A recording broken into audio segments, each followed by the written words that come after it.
early Sunday morning, Easter Sunday, and she was calling my name because she didn't know I'd passed out, and she eventually, like, I couldn't talk. Like, I opened my eyes and realized that she was calling my name. She was like, Ryan, where are you? Where are you? And eventually she figured out, she might check that side of the bed. And all I remember, and it's very emotional, was her coming over the bed and this brilliant white light behind her. And I saw wings. So either she's my guardian angel or there was an angel over her, guiding her to me. And that's when I basically just passed out, and I woke up from a coma a week later. This is the Barupshow with Rafael Cruz from the studios of Miami Strength Club in North Miami, Florida, bringing you the information, stories, and solutions to increase your strength so you can lead a better life for yourself and the people around you. My life has been storied. As many, all people's have. I mean, we go through this wonderful thing we call life. It's a journey, and it is what you make of it, and it has its ups and downs, and you can't see the highs until you're in the lows, and then you can look down to where you were, and it's just awesome, just the ups and downs of life. It is. And I've just come to the realization that it's all ups and downs, and it doesn't. And when you're at a high point, you're there to build others up at their lows, and when they're up at high, they're there to help you out. Wow. Yeah, it's all about communication and friendship and loving one another rather than bickering and fighting. And yeah, it I can tell you're not just saying that. I can tell in the way you're saying it. It's very emotional. Yeah, it's not just something kind of like you read somewhere. Something. Right. It's something you've embodied. Yeah. Something you've been through. Uh-huh. When is that began? I think. Well, I've always been a kind person, but I had a brain hemorrhage in 2005. I just proposed to my wife. We just got married, and 6 months after our marriage, I basically hemorrhaged, and I had an AVM, which is a ulterior venous malformation in my brain, left hemisphere, and it burst. And it was like a ticking time bomb that you could only check with a MRI with contrast. And unfortunately for me, it burst, and my wife it was on Easter Sunday. She was out that Saturday night with some friends, and she came home. I went out to shoot some pool. Actually, before that, I went to the driving range and hit some balls with a friend of mine, and then we went out for a few beers with another friend, and I wasn't feeling too well, so I tapped out, and I went home. I started playing NCAA college football video game on PlayStation, whatever it was.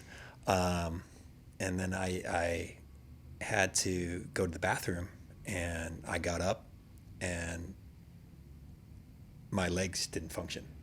Like I got up to stand, and I was like, uh-oh, what happened to my legs?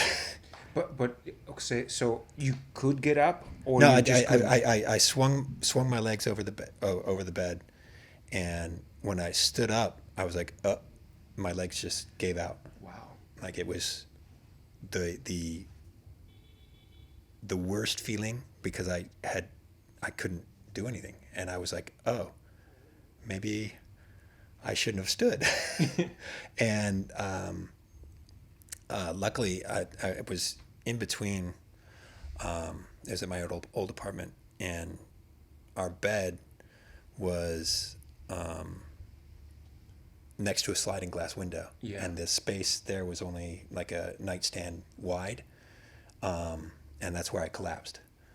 And I started convulsing, and then I don't remember anything after that, except for my wife coming home from a night out with her friends early Sunday morning, Easter Sunday, and she was calling my name because she didn't know I'd passed out, and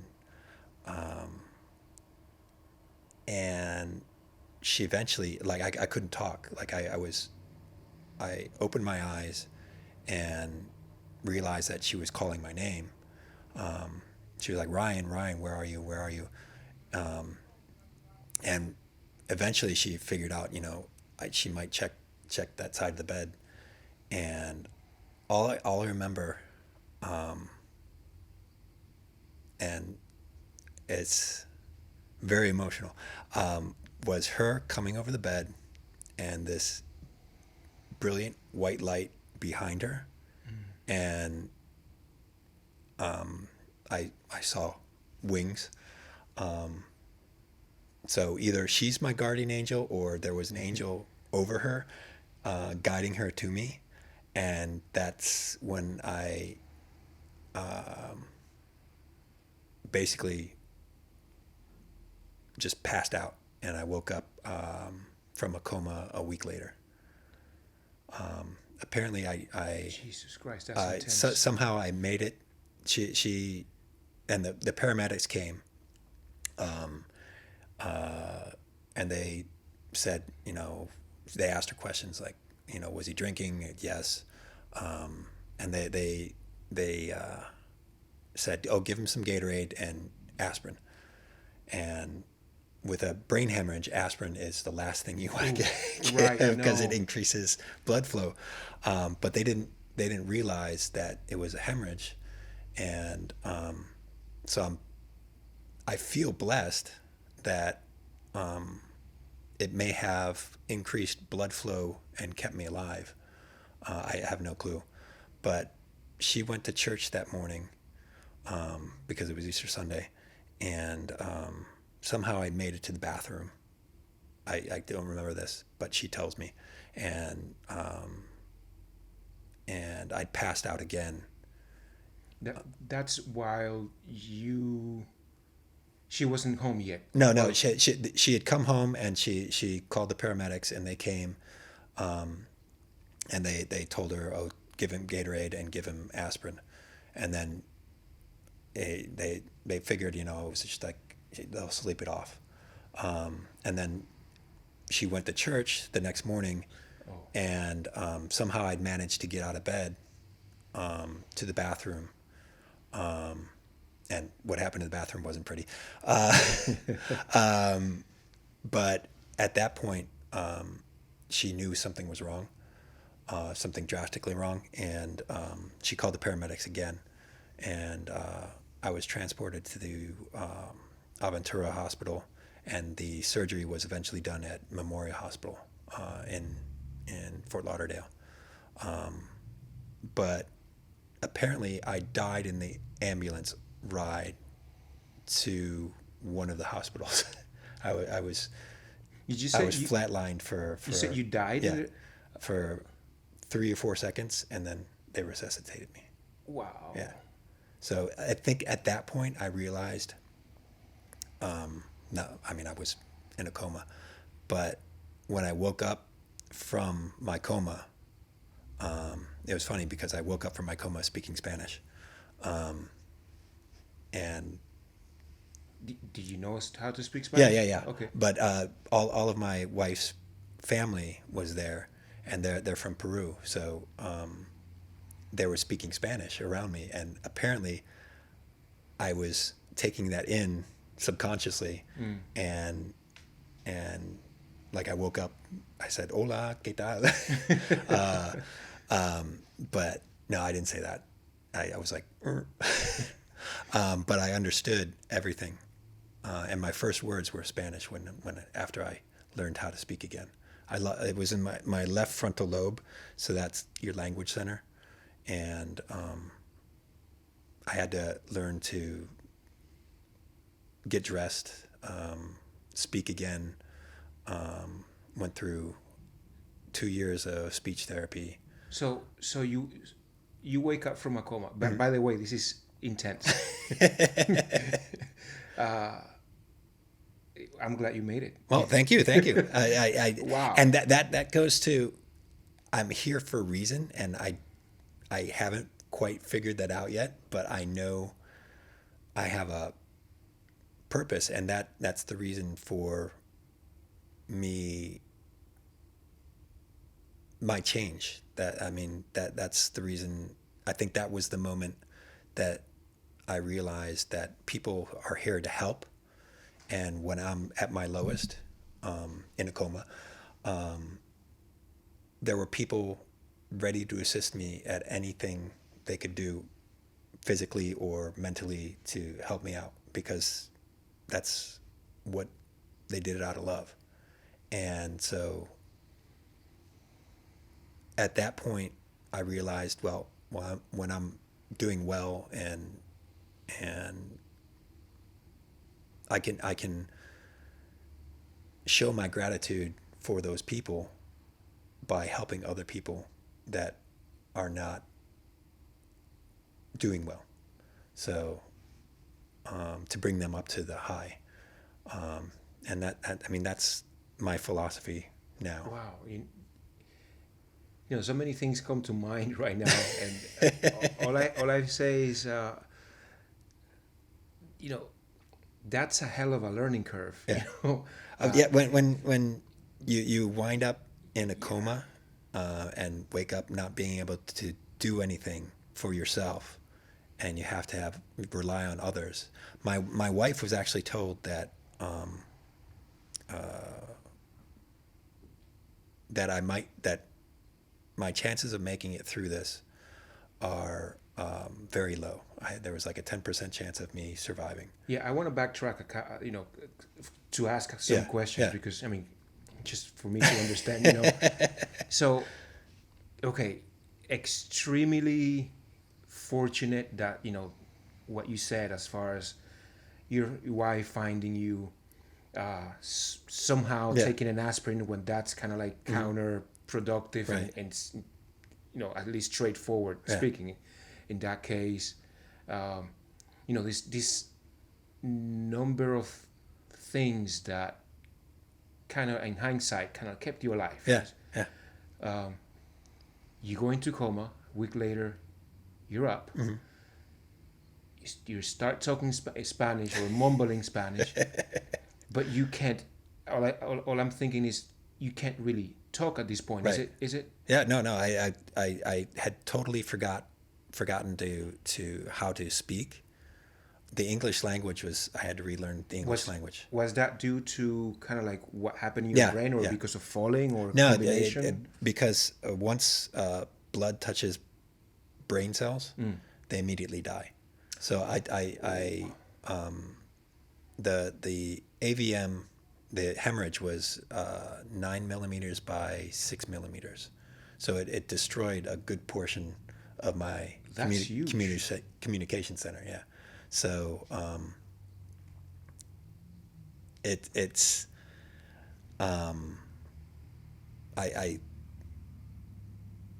want to thank all those who helped me out, and I want to thank God for me being here, and just it's just Yeah. it's wonderful. Well, I got my second chance on life, and now I'm trying to figure out what that why I was given the second chance, and it kind of tails ends on my experimentation with different roads of gratitude. yeah.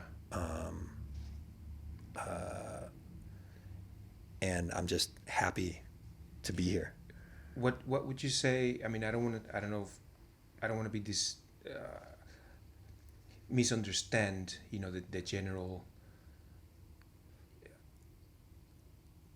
I guess moral or arc of the story. Right. But I do want to ask, because this is somewhat of an event that presents a before and after Yeah. type of thing for you, and maybe for that part for your family, Right. for your entire family. What's the main difference? You probably have already said it, but what's the main difference? What's the main difference between Ryan before Right. and Ryan today? I think the main difference is I don't take anything for granted. I mean, I do, but then I have to reset myself to be like, hey, I get to work out. I get to do these things rather than I have to, or I need to. I making that little switch of the script, changing the word have to or need to get to. I get to go to work. I get to go to the beach. I get to spend time with my family. I get to spend time with my daughter. I get to take out the garbage. Even little things like that, these chores that I get to clean the bathroom. I get to do laundry. That, I mean, some people think as chores, but if you didn't do those, I mean, it's life. Yeah. You have to. Well, you get to live it. If you don't, you just ride as a passenger, like in a coma. Yeah. Yeah. Yeah. And that's one thing I need to. Well, I get to work on, is I have this grandiose view on life, but there are times where it gets too mangled, and I take things to heart. I wear my emotions on my sleeve. Yeah. Yeah. But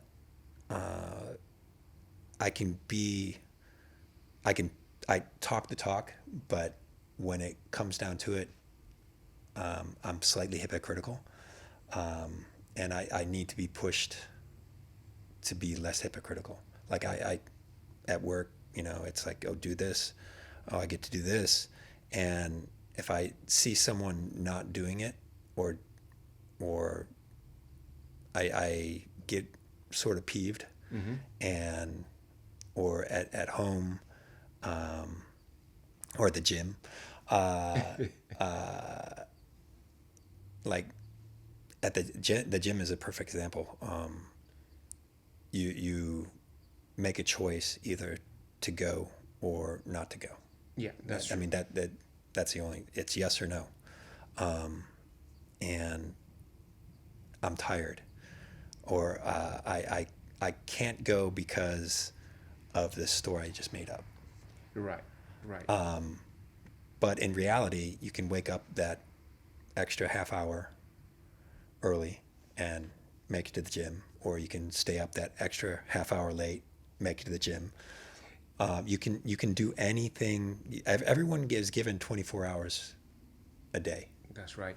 That's right. and you have to make the best of those 24 hours that you possibly can. And You know, that's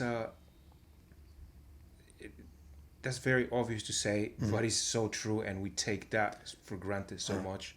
Um, you know, I work like a mule. um, yeah, you're and always here. I'm always here, right? I'm always here, and that's one of the things I have to remind myself, and I really mean have to, because I forget, because Yeah. you know, I'm busy and this and that and that and that. For example, this morning we were talking about baby Lola, you know, Yeah, our yeah. new baby girl, and I was saying that, you know, she's the, we're joking lately that she's the guy she gets to see on the weekends. you know, I'm the babysitter on the Yeah. weekends, kind of thing. And I think going back to being appreciative is some things we just can't take for granted. Right. Of course, you know, our kids are super important, and work is, what to say. Yeah, I mean, work is important, but there are hundreds and thousands of ways to Absolutely. make a buck. Yeah. Yeah, absolutely, absolutely. But I do want to get to the get, Uh, and because I'm listening, you know, I'm listening to your story, and it's, you know, first of all, I respect off the bat Right. that your perspective, it's powerful, you know, because not everyone goes through what you went through successfully, Right. and you know, you're here really almost as an emissary of what the difference is, really what the difference is, you know, what could you be if you imagine the best version of yourself. Right. That's what I'm listening, that's what I'm hearing you're talking about. And so many people don't understand so much. They know, which is part of, okay, I know I have to something, but understanding kind of leads to to actually action and change. You know, along with that decision. So here's one thing that what don't we get to do, like what's, you know, being appreciative and being grateful and helping and whatnot, but what don't we get to do? Like what is there something that is like, you know what, that's not me, for example, you know, Right. in a very personal way. Well, I need to work on I have an anger issue Okay. that has developed after the hemorrhage. I bottle things up, and I have this explosive anger. And what I don't get to do is use that as a platform for me to put people down, and that's one thing I need to work on. And I can be very mean at times Yeah, but so through my anger. all of us, Yeah. all of us, we can be very mean. But I can channel that anger into something more productive, like at the gym or sports or at work. I can channel that into something more productive and positive, rather than dwell on the anger and yeah, that I really need to work on that, or I get to work on that. Yeah. So, and I'm not very communicative with anyone, because the hemorrhage gave me social anxiety, and so I like to basically just dwell in my own thoughts, and I love to be around people, but I don't talk much because I have this self-esteem issue that really is deep dwelling, and so that's what I get to work on. I get to put that aside, the self-esteem portion, the negative speak of myself, and so I get to not put that in the forefront, and I get to work on my self-esteem and anger management issues. Yeah. But yeah, it's all good. Yeah, you know what? I think Everyone's got their own problems, and mine are no more significant than people around me. There's always someone who is less fortunate, and then there's always those who are more fortunate. It's all perspective. I'm fortunate to be alive, and I'm fortunate to have a job, to have my health, to have money in the bank. If you think about it, we live in the U.S., United States of America, where we are blessed to be. Even those who don't have anything have more than people in India or there's always someone you can help. yeah. And that's where I think I want to go in my life. I want to help other people. So yeah. You know, I don't know how long we've been talking, but it's really fascinating and refreshing and powerful to hear your story. Right. Because, like I said, I think you have this very unique experience. Right. And I tell you, when we met, how long ago did we met roughly? About a month and a half ago. That's it? Yeah. I feel like I've known you like for 6 or 7 months, man. No, it was I joined the gym basically because I needed something to do. I was a member at another gym, a large gym, but the working out there, it was always busy. It was always crowded. I never went. And the thing is, it was like a crutch. But here, What do you mean by a crutch? there were too many machines, and I didn't really know how to properly use them, and it was just too not enough personal contact. It was all about sales and getting more people in the gym, all about money and and greed and not enough personal contact. And so I read about, well, the main reason I was looking for a 24-hour gym where I could work out after work and things like that. And lo and behold, this was here. So,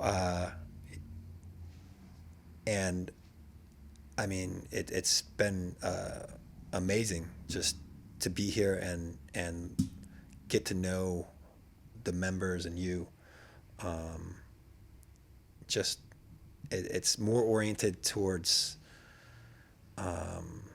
my personality and my ideals and my goals. I think it's fair to say that you are what's typically considered easygoing. Yes, yeah. I can be. You caught me in a good mood. But yeah, it's. I mean, the whole hemorrhage thing kind of changed my perspective on life. When I first had it back in 2005, it was a slow process, and then I plateaued, and then I regressed a little bit. In which ways? Well, I went back to school. Okay. For what? Computer animation. Okay. Ooh, whoa. Wow.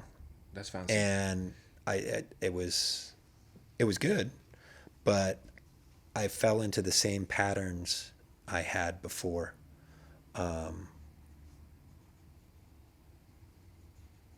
With kind of telling half truths and things like that. Okay. And I wound up missing out on that part. But What do you mean by? I never really graduated. Okay. Okay. I learned a lot, had fun, but I never really completed any of the main goals. I have this affinity to not complete goals. So that's another reason why I came here. Okay. To work on my goals and just, I mean, that I need coaching and a mentor, and you seem to fit the boat. Well, appreciative. And, No and worries. humbled. Well, let's talk about your goals then. Let's talk about your goals Okay. in here. Very specific to strength training. Okay. I've seen you definitely progress in these few weeks, and there was what? Why don't you tell us about pretty much almost workout by workout, somewhat of your experience. We made some progress. Let me preface. We had coaching at the beginning. Right. Really one-on-one coaching at the beginning. There was learning progressions, going over the lifts, somewhat of the equipment. Setting up a program for you, and then mostly you work out on a 24-hour basis. Right. Wherever you make it here. So I want us to talk about your frequency, what progress you've made, and the setbacks. Be it Oh, there's a lot of setbacks. be it the goals, be it the injuries, be it the days off, and also Right. the successes. Right. Because I've seen you kind of make a fist and celebrate Yeah. and feel good about what's happening. So tell us more.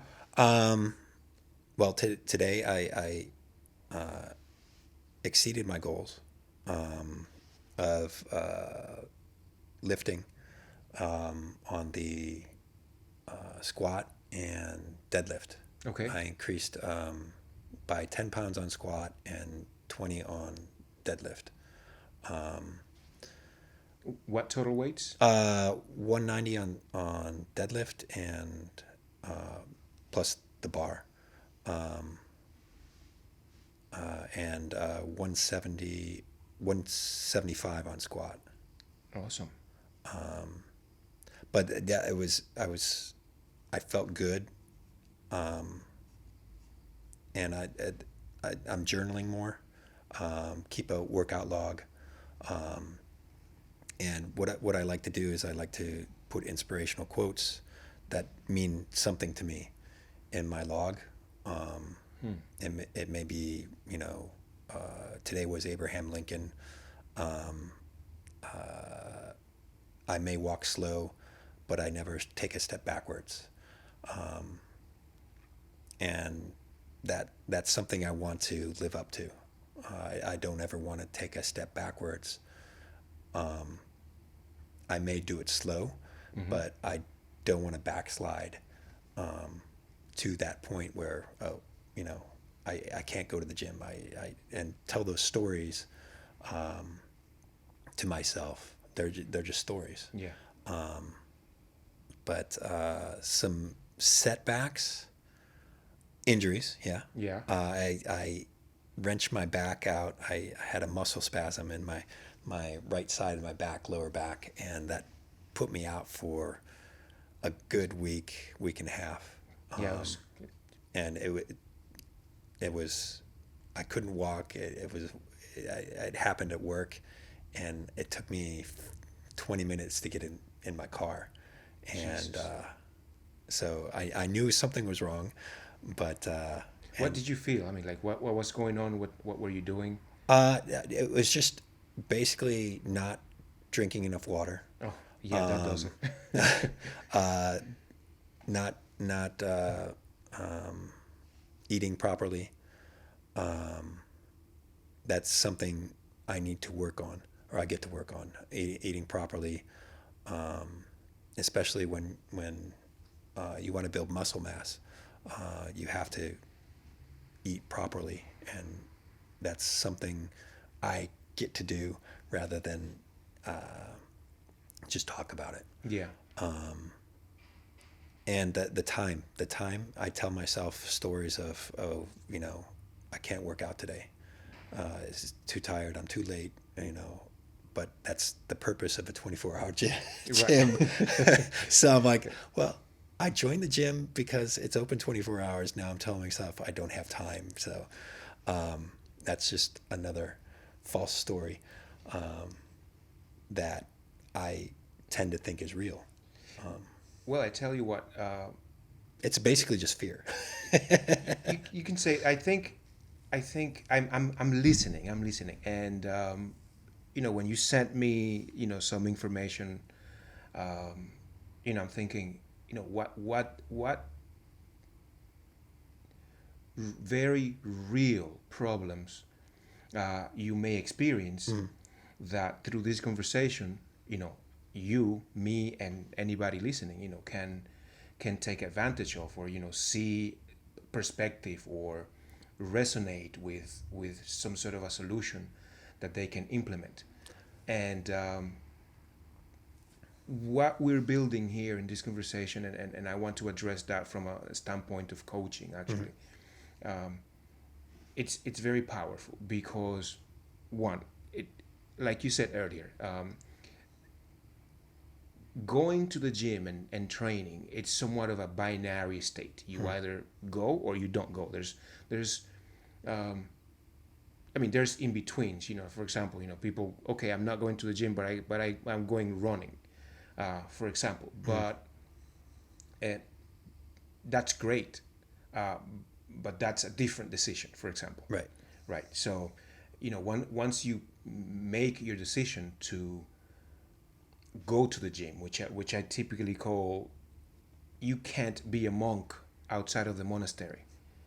It's one of my things, as if you want to make yourself the embodiment of, let's say, a gym athlete, or the athletic kind of performances, or the performances that are achieved by going continuously and methodically.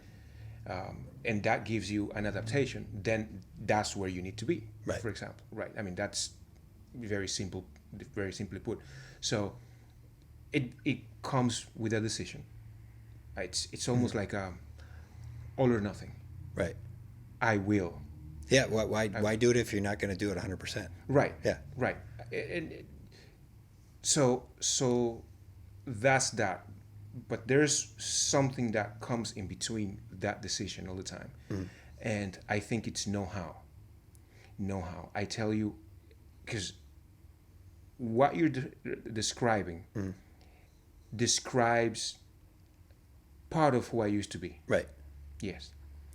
And in specifically, one of the reasons why I chose to work primarily only with barbells is because to have the specificity of know-how to push out, to not get to have all that what can become Right. noise.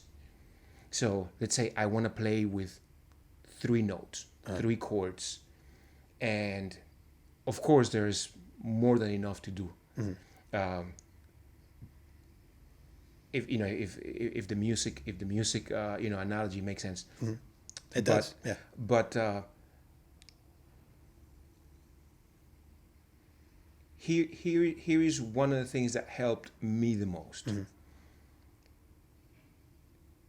Just like here, you come to the gym and there's almost nothing else. There's barbells, plates, and know-how. And it becomes a gradual but consistent pursuit of excellence, even for the minute. Straight wrist,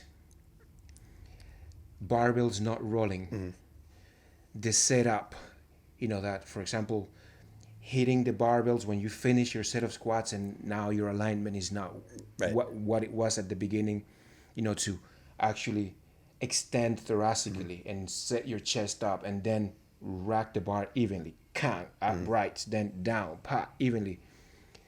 It can become so methodical, and that aspect is very meditative. Yeah. That aspect, because it puts you in the moment. It puts you in the moment. So I'm throwing perspectives at it from the whole point. Yeah. Because it can be about the weight, but it doesn't have to be only about the weight. It can be about the technical aspect or the know-how, the mastery of things. It definitely is about the relationships. Not only the relationships, interpersonal relationship, but also the relationship with yourself in here. Exactly. Yeah, your commitment, what you get to tell yourself, what you choose not to tell yourself, what it means to you. I know what it meant for me. For Jesus Christ, I make this story. I make this story all the time. A client picks up the phone in one of our personal training sessions, and she tells me, "You gotta go. My friend is closing a piano store, and you have to get your son one of those pianos." And I was like, "No, let's just finish. Let's just finish." And we finished it. But I canceled everything else. I went to U-Haul, called the lady. She was expecting me, like really expecting me. Like, look, we're destroying these pianos. Long story short, I'm calling all my friends, all my 2 friends. I'm calling all my 2 friends. This is the middle of the day. No notice whatsoever. Everybody's busy. No one is there. I found myself pushing baby grand pianos up the ramp of a U-Haul truck, and then unloading them the same way, kind of like just breaking as they come down. This whole thing is on top of me. It could, if it goes out of control, eventually crush you. it could crush me. I mean, really, crush me and kill me, and worse. It would be a waste of a piano. Yeah. And that's the day I was already quite into barbells, but that's the day when I say, you know what, this matters more than I think, because it's one of those things that is hard to put your finger and your word on it, to make it simple and concise, but it has come down to being stronger and exercising, for that matter, in general. It has given me choices that otherwise I didn't have. Right. Literally, from the what I can do with my body to what I'm willing to face emotionally, intellectually, on the professional, arena. Right. With even just saying no outside, like that's my parking spot. No, that's my No, that's my parking spot. Kind of thing. It's you wish it never gets there, but there is something that comes across a person when the person means something. Right. It does. It does. It's the certainty, it's the security, whatever, spark, whatever that is, but there is something about it. The confidence Yeah. behind the words. Yeah. And I was actually watching this movie, Josie Wells. It's with something Josie Wells. It's with Clint Eastwood, Okay. and it's one of those longer than long westerns. It might be as long as the Lord of the Rings, although almost Spaghetti nothing. westerns. Yeah. But the Lord of the Rings takes it by an hour or so, and he gets into a position where he has to defend his family, and his family by now is a group of friends, Right. and they're finally settling after a long journey and loss and revenge and encounter and discovery and whatnot, and he goes to a Native American chief who tells him, "You got to get out," and he says, "Well, I came here to tell you that I'm not going. I came here to tell you that we have to find a way to coexist together, because otherwise we're going to eliminate each other." And what the chief said is, there is iron behind your words, but there is truth behind your words. Yeah. Yeah, and that was last night. I was,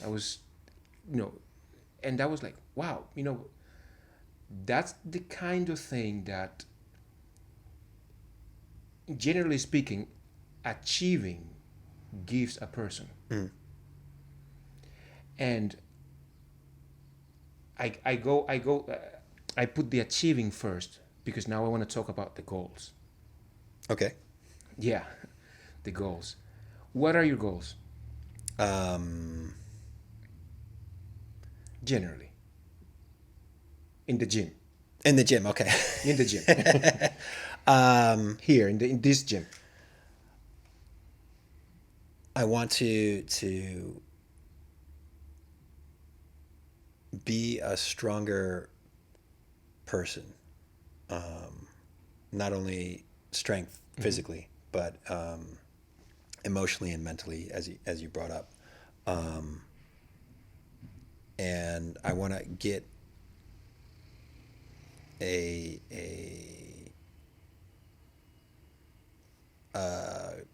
coach or mentor that means a lot to me,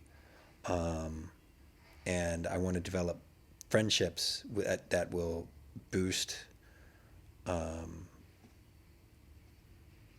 my not only myself, but I can coach them in proper ways to do things or give advice, or I want to be able to take advice from them. But mainly, I want to work on proper barbell form, the process. I'm process driven, not results driven. I like to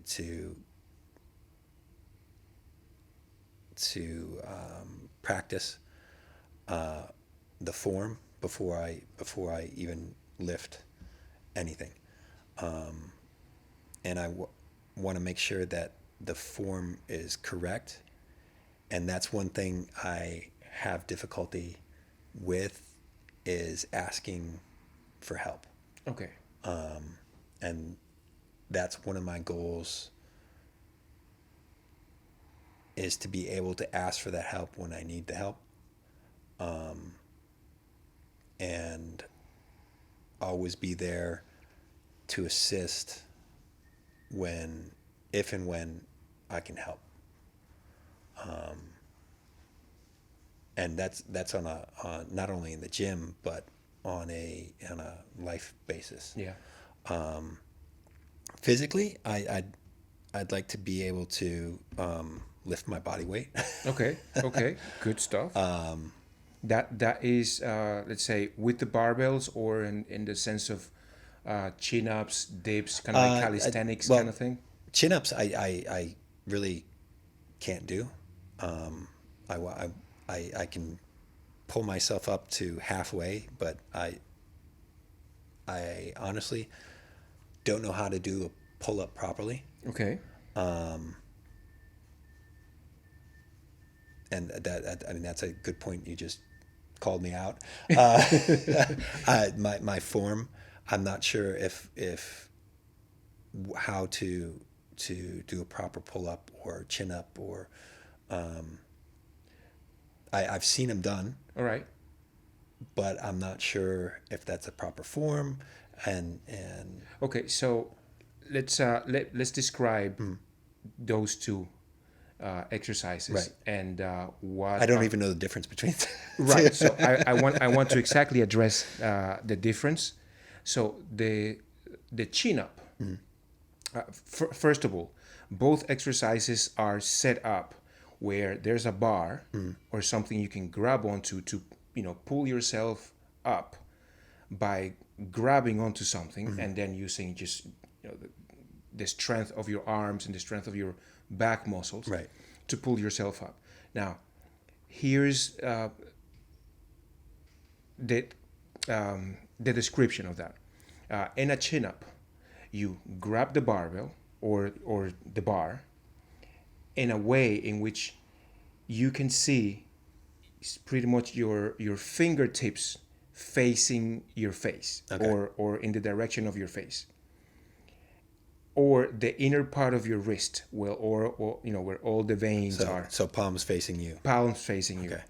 On the pull up, and that grip is just about shoulder width as well. Okay. So you extend your arms upwards, you grab the barbell with the palms of your hands facing you, then you set the grip, it's just about shoulder width apart, and then you hang all the way down. You let your body weight just be hanging of the grip that you have, straight full arms, and then you start contracting all the way up using your biceps, using your lats, and bringing your body, specifically your chin, to be over the bar. Okay. So that's where the chin up gets its name. Then the pull up is somewhat similar. Same grip width, just about shoulder width apart, although there are variations for that, and people use them accordingly, and they're pretty effective. Right. For Wide grip, tight grip. Right, Yeah. right, exactly. More narrow grip, more wide grip, all of that. But the traditional, more conventional pull up is just about shoulder width, or maybe slightly wider, just because of the anatomy. So I guess one thumb away from the shoulders, somewhat. Your grip is facing away.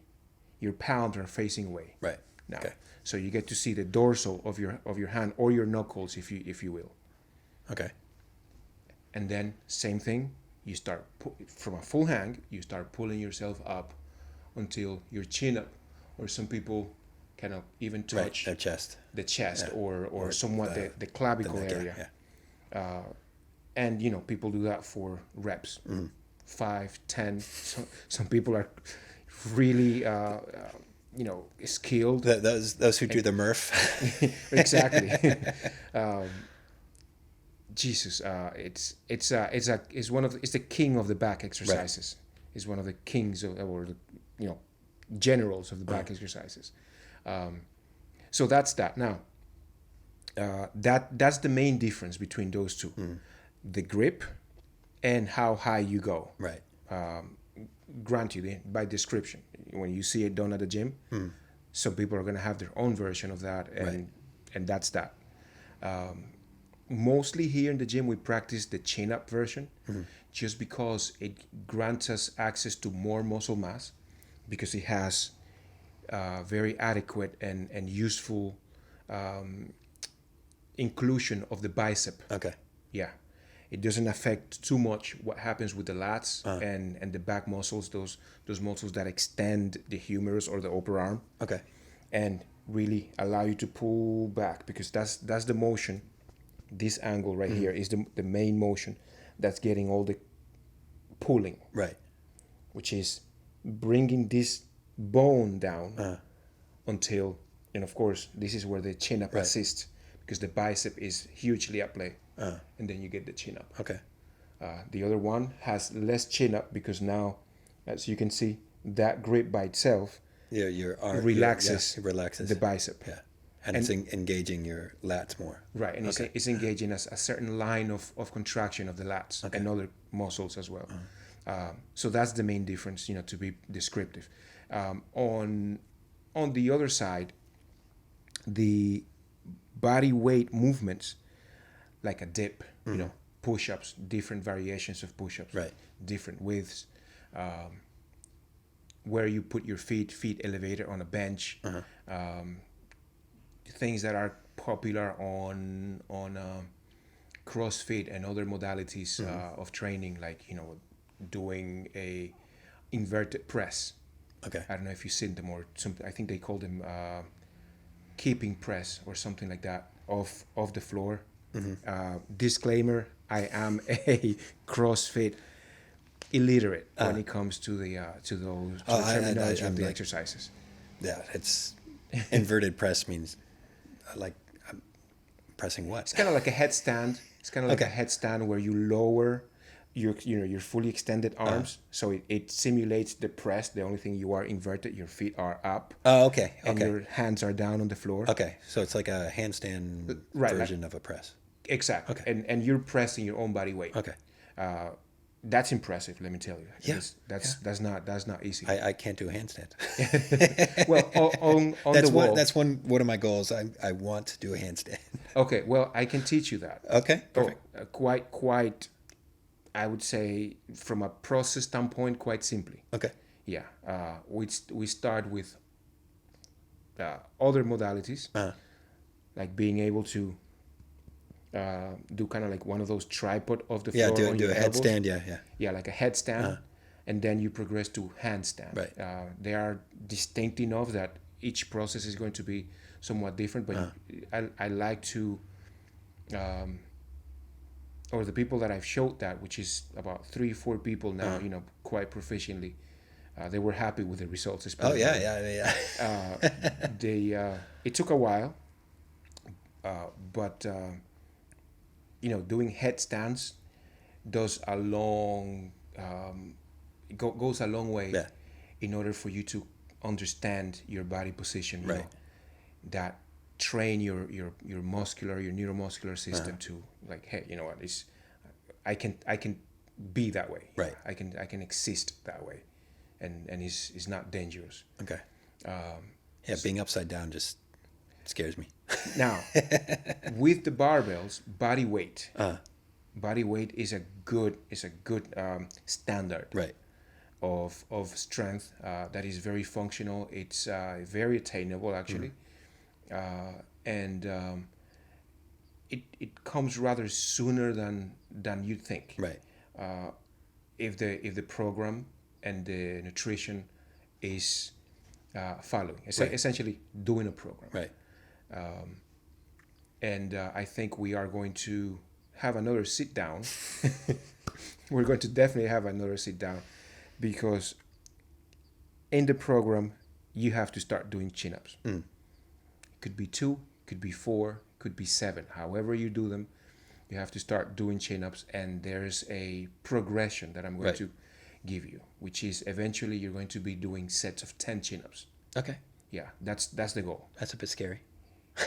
But it is. No, it's workable. Yeah. But right now it's like I can't do any, so I don't know if I can even do one. But anything's possible. Okay. Well, we're gonna get to work. All right. Perfect. Very next workout. Excellent. And on your squat, which is 175, that's right up the alley already. How much you weight now, body weight? Well, I weighed myself this morning, in full gear. 202.7. 202. You're at stone throw. away. Right. Yeah, that's actually the easy thing to say, and I would say the accurate thing to say is that if you start eating a couple of tablespoons more of anything, whatever your favorite is, healthy stuff, and I know you do. Nutella. Bring me some. That's so good. I have a big Costco jar. Yeah. Yeah. Yeah. Well, don't get me started. You see that tray of muffin Yeah, I see it. right behind us. Corn muffin with coffee. Oh man. Ooh. For me, that's as good as it gets. But your squat, you're just a stone throw away. I would say let's have that conversation to see how much you're eating, Okay. and kind of like what you get to do before all of that is book your classes and show up. Okay.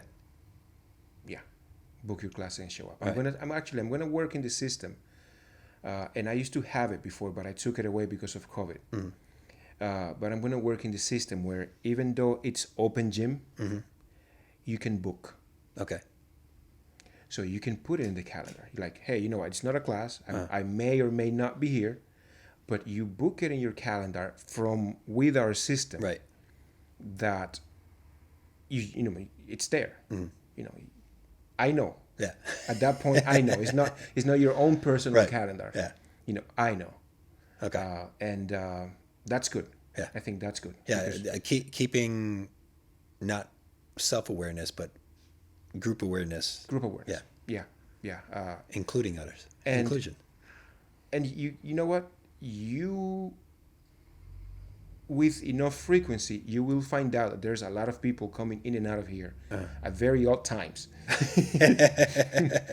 Yeah, and kind of like you get to make those very connections that not everybody, especially people that don't work out with a 24-hour Right. membership. Some people know the peers in their class, and it's great and it's very meaningful, and I get to really know a lot of people, almost everybody anyway, but I also get to see them train often Right. because I'm here all day anyways, and it's very enriching for learning. Oh yeah. Yeah. Very enriching for learning. Now, the one thing you do get to is to learn. I'm always open for learning. But here's why I say Just getting it, taking it in, and using that learning is yeah. But here's why I said Applying learn. it. Because to learn, you get help, Yeah. and sometimes you have to ask it. Yes. Yeah. So Which I have issues with.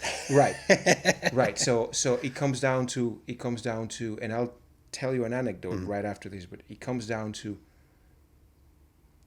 you know what, this is the way. That's the way. That's how I get to fine tune or learn Right. what I need to know so that I can, meet my goal, so that it makes sense, so Right. that it actually has meaning, because it's not that, okay, an idea came into my head and oh my God, that's supposed to be important in and of itself. Well, important enough Right. to make a decision.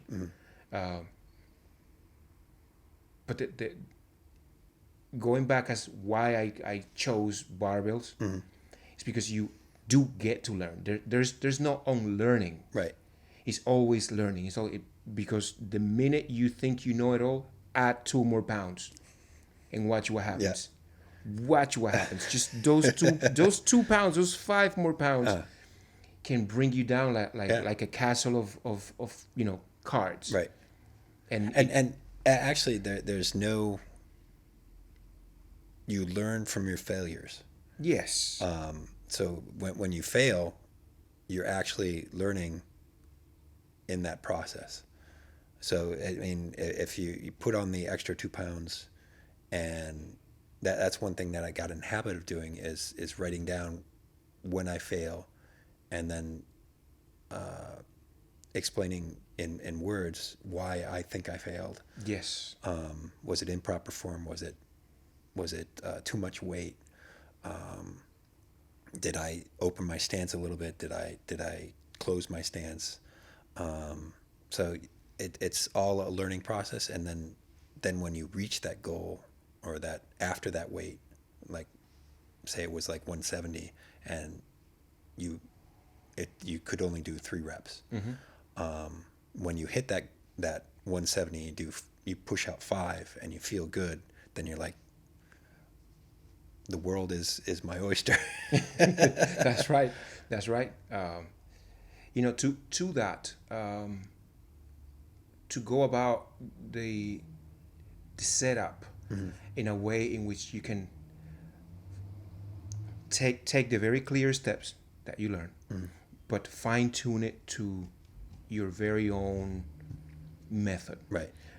One of the things that strikes me, and I like to watch it in all sports, it's how an athlete prepares to a very specific performance. And like in the case of barbells, I can see people doing their chalk, sort of like it the whole thing may have no end. They may start preparing 2 days before, Right. if you will. I don't know it, but for what you can see is there's an approach to the barbell. There's, I don't know, a recognition of what's going on, setting your feet, setting your grip, Right. moving in a certain way, breathing, kind of like there's a very, very Methodical way. Pitchers have the same thing. Pitchers in baseball, batters in baseball, soccer players when they're going to take a free kick. Right. Or, Actually, when I was in high school, and I took a golf course, and I learned that you always want to approach the ball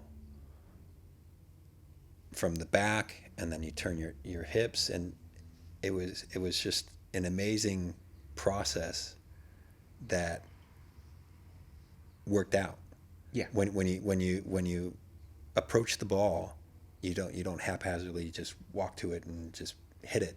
It's very methodical and planned out. And I was in soccer,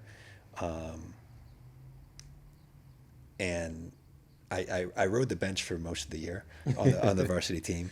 But pull the mic a little bit towards you. But it was I was always called in for penalty kicks, because I would always have this process that, I mean, it was just, I would approach the ball, I would set the ball, and 90% of the time I scored. Okay. And it was all due to that process, and obviously it was, the goalie was concentrating on my movements, but aligning the ball, getting the Adidas or what Maitri or whatever kind of ball it was, the label outright. It's just a whole mental process to get set to score. Yeah. And it's if I missed, then I have to forgive myself and just try it again. So that's one of my mantras, I guess.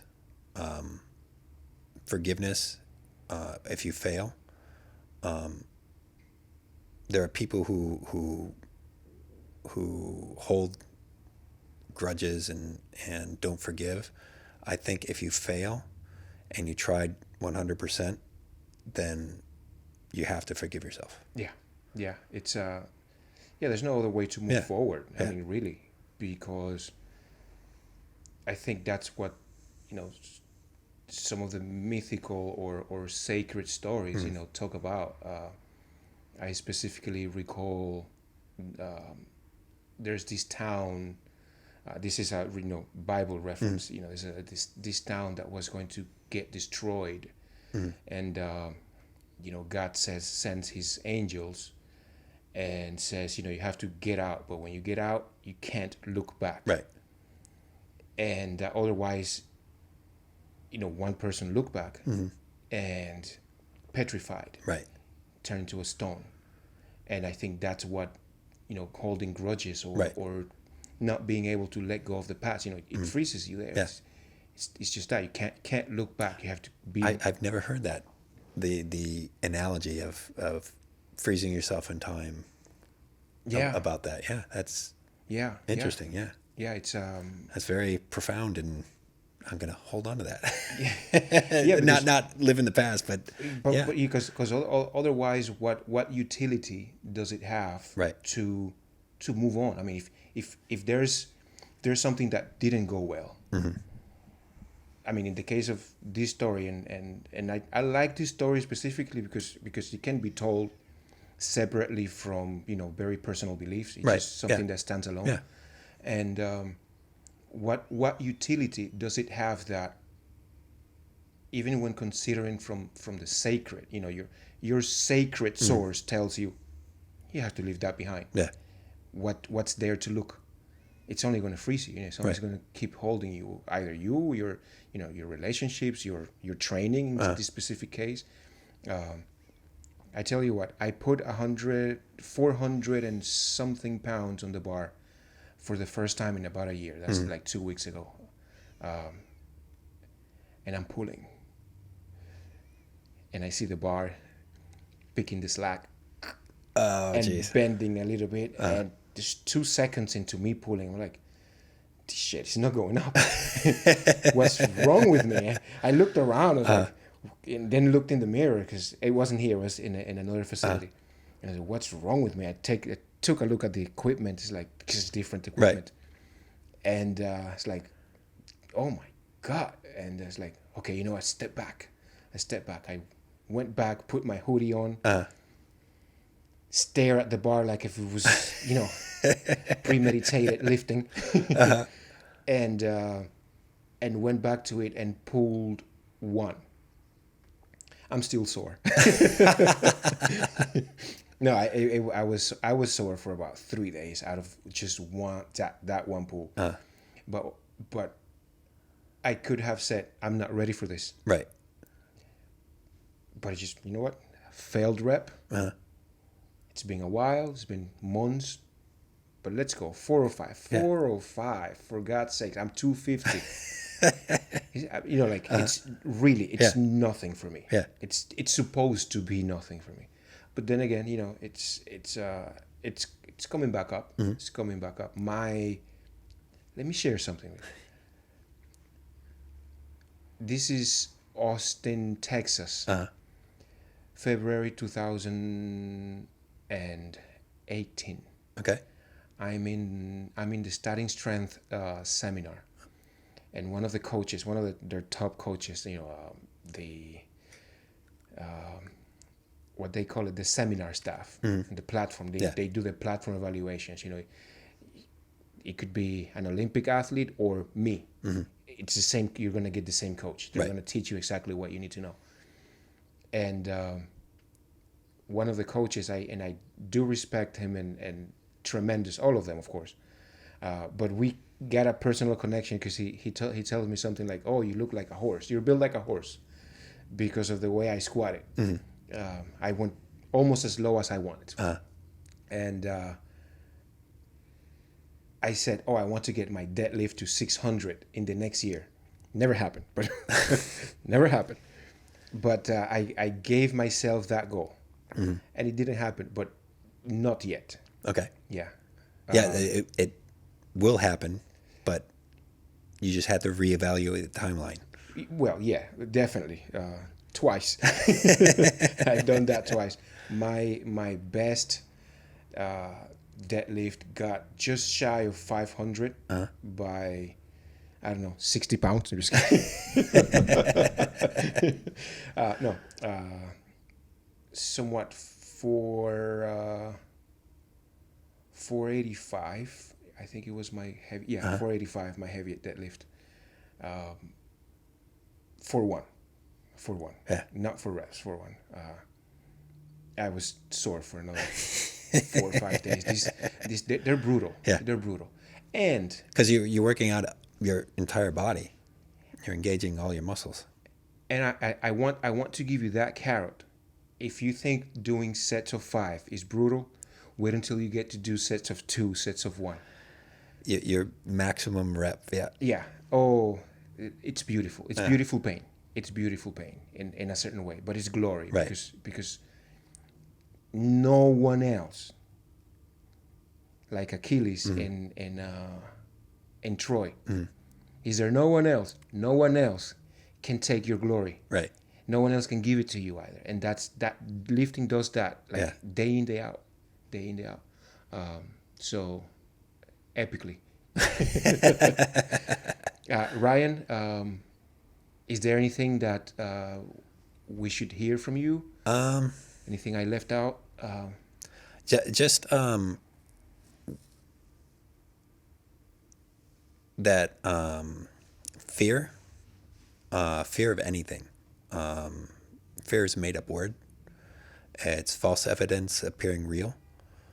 And if you break it down into those 4 words, you can accomplish anything. You can achieve anything. The main reason for not doing something is fear of. You have a fear of failure. You have a fear of not being able to do it. You have a fear of what other people will say about you. Just go ahead and do it. As long as it's not illegal or immoral. Word on. But that's the major preoccupation with most people. The fear of not doing it. Some people call it FOMO. Fear of missing out. Okay. But I mean, you have to commit yourself to one thing or the other. You can't be wishy-washy, and I'm very wishy-washy, which is something I get to work on. But I'm getting better every day, 1% better. That's all you have to realize. Just get that 1% better every day, and know that the next day you're going to get that other 1% better. And that's pretty much it. That's the way I've learned to live my life. Sometimes I have setbacks. Sometimes I have those valleys that I am looking at the mountaintop and I want to be there, but you can't see the mountain unless you're in the valley, and you can't see the valley of where you came from unless you're in the mountains. So it's all a life process, hills and valleys. And most of it's the plains. About 90% of the time, it's all plains, and you're riding pretty even. But it's that would be my suggestion to people is punch fear in the face, because there's no such thing as fear. Even though I still feel it, and I still have a fear of asking for help, I know that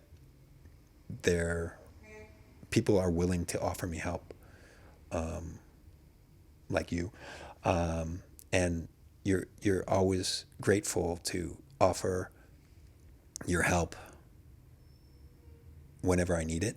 I just have to ask, and there are no stupid questions. Just stupid people who don't ask the question, or ignorant people. I'm ignorant, so. Well, I mean, and humble, yeah. Yeah. Yes, you are. When you walk in the gym, there's high. You know, could say, very, very, normal stuff, saying hi and whatnot. And,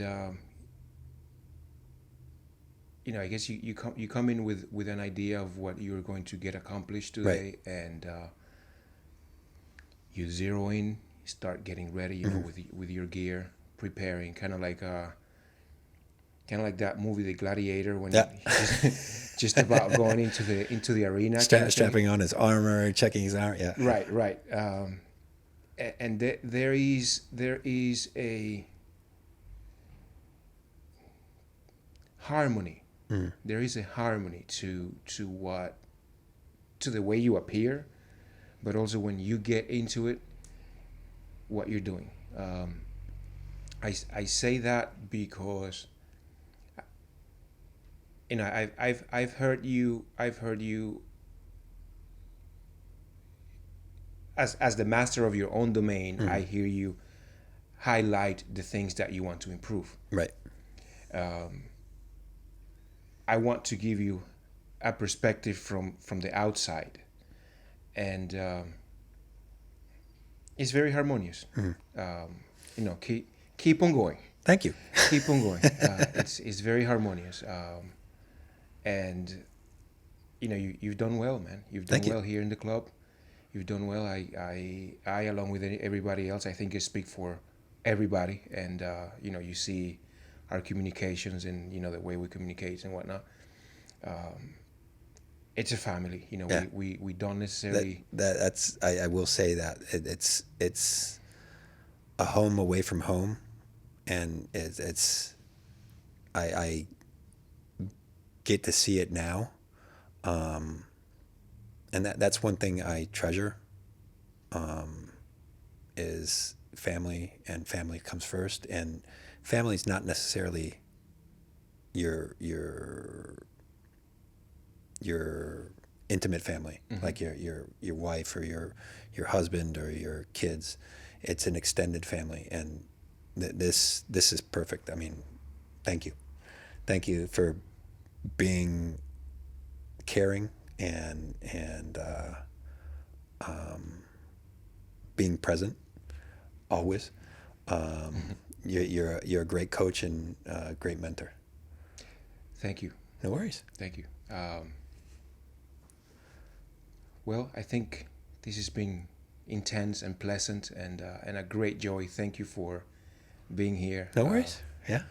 It's could, always been a pleasure. Could have not imagined it any better, and yet I'm still elated. Yeah.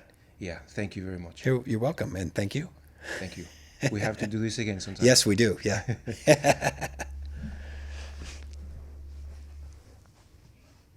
Ladies and gentlemen, the following is a conversation with a friend, Ryan, someone who I work out with. We share times, share ideas, share beliefs, passions, and it's a great pleasure to have him here. Ryan works in the hospitality industry. He's very well suited and experienced to bring into his own life and into other people's life the joy that we all deserve and that we are all seeking for. It's been a pleasure to speak with him, and thank you for listening. If you enjoy this podcast and would like to support the channel by continuing to listen to our podcast releases and short clips, consider subscribing. It will help a lot to continue to bring interesting guests that promote our vision of helping people become stronger so that they can lead better lives for themselves and the people around them.